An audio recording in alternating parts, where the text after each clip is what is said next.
Bonjour à tous, bonjour Olivier Besancenot. Bonjour. François Hollande vient de poser le pied à Cuba, c'est une visite historique, première visite d'un président français depuis 1898. Alors nos confrères de Libération griment ce matin François Hollande en Che Guevara. Est-ce qu'il y a du Che Guevara en François Hollande? Vous voulez le tuer une deuxième fois ou quoi, Che Guevara? Non, laissez-le tranquille, Che Guevara. C'est pas franchement compatible comme orientation politique.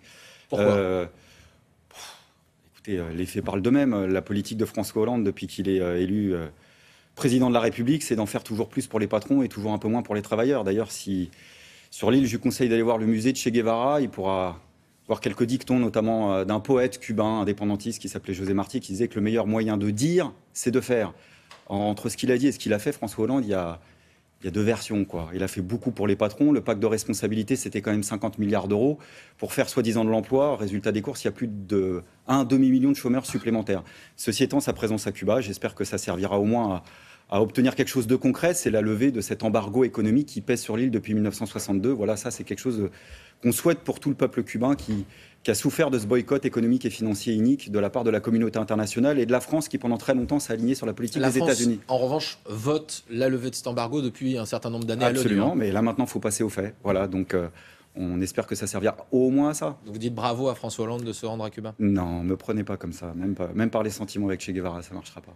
François Hollande qui était en Guadeloupe hier pour inaugurer un mémorial pour se souvenir justement de toutes les victimes de l'esclavage, de la traite négrière. Il a dit reconnaissance morale, mais pas de reconnaissance financière, pas d'indemnisation financière. Est-ce qu'il aurait fallu aller jusque-là pour les descendants des victimes de l'esclavage? Moi, je suis favorable à cet aspect financier des choses, y compris par rapport à Haïti, mais même en termes de reconnaissance morale.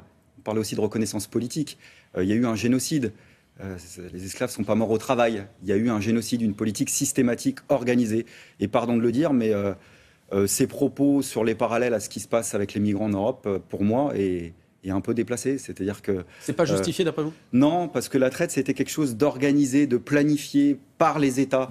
Là, on parle d'un drame en cours. Et d'ailleurs, l'Union européenne et le gouvernement français portent sa part de responsabilité de ce qui se passe chez les migrants. Les trafiquants d'êtres humains sont les premières mains. Mais c'est quoi le fonds de commerce de ces trafiquants d'êtres humains, si ce n'est un choix politique de sécuriser la frontière extérieure de l'Europe, celle de Schengen, qui est une Europe forteresse. Il faut quand même savoir que depuis plus de 20 ans, on estime qu'il y a eu 25 000 migrants qui sont morts.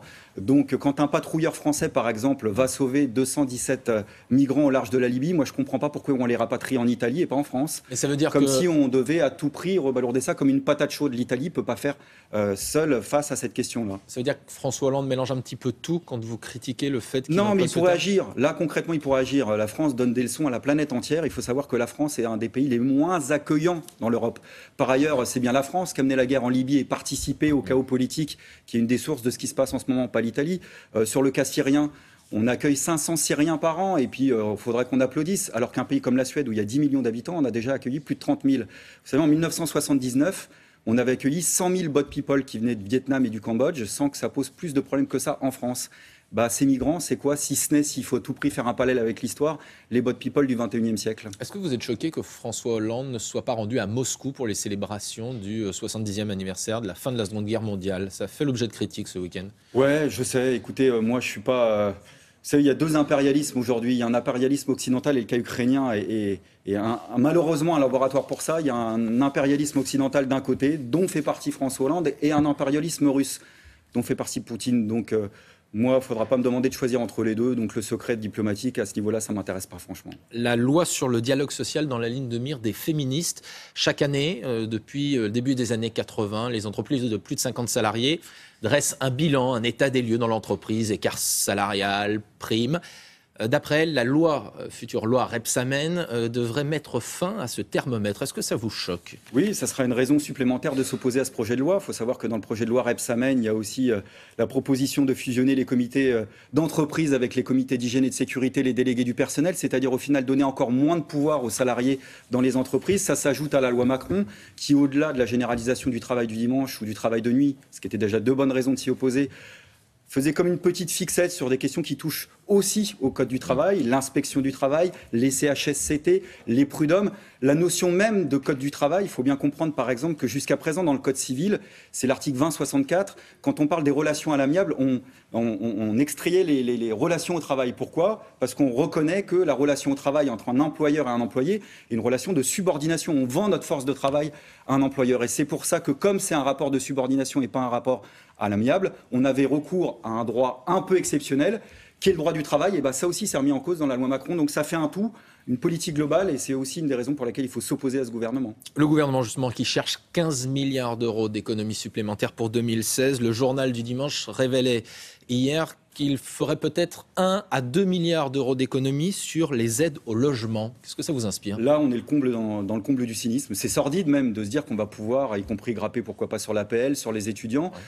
Faut savoir que le gouvernement... C'est 17 milliards d'euros par an dépensés par l'État. Écoutez, d'abord, pourquoi on a donné 50 milliards aux entreprises ? Je vais même répondre à l'actualité la plus immédiate. J'ai cru comprendre que le gouvernement trouvait une rallonge budgétaire pour le budget de l'armement de 3,8 milliards d'euros.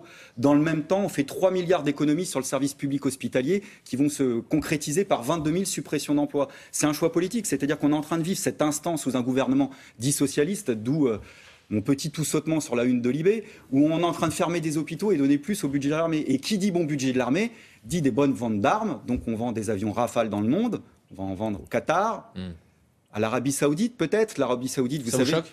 Évidemment, là, il y a eu des organisations humanitaires qui soupçonnent l'Arabie Saoudite d'avoir utilisé des bombes à fragmentation pour mater la révolte interne au Yémen. Alors évidemment, ça fait mauvais genre. Du coup, M. Cambadélis s'autorise à dire que si on vend ces avions-là, ça ne veut pas dire qu'on adhère à la politique extérieure de ces pays-là. C'est probablement pour sponsoriser leur développement touristique qu'on fait ça. Un dernier mot sur l'UMP qui sera rebaptisé les Républicains. Pardon. Même vous avez du mal à le dire. D'ici moins d'un mois, est-ce que ça vous choque que Nicolas Sarkozy ait choisi ce nom-là ? Pour moi, ça restera Big Malion jusqu'au bout. Voilà, et j'espère que cette petite affaire les rattrapera également. Voilà. Donc les appellations, ça n'a plus beaucoup de sens. Je crois qu'on est en train de vivre une crise politique beaucoup plus globale que ça. Et moi, je crois plutôt... Du côté de la gauche non gouvernementale, on ferait bien d'essayer de fédérer les forces anticapitalistes dans le cadre des luttes d'aujourd'hui. Il y en a sur le service public, de l'éducation, il y aura une grève le 19 mai, il y en a aussi sur les questions sociales.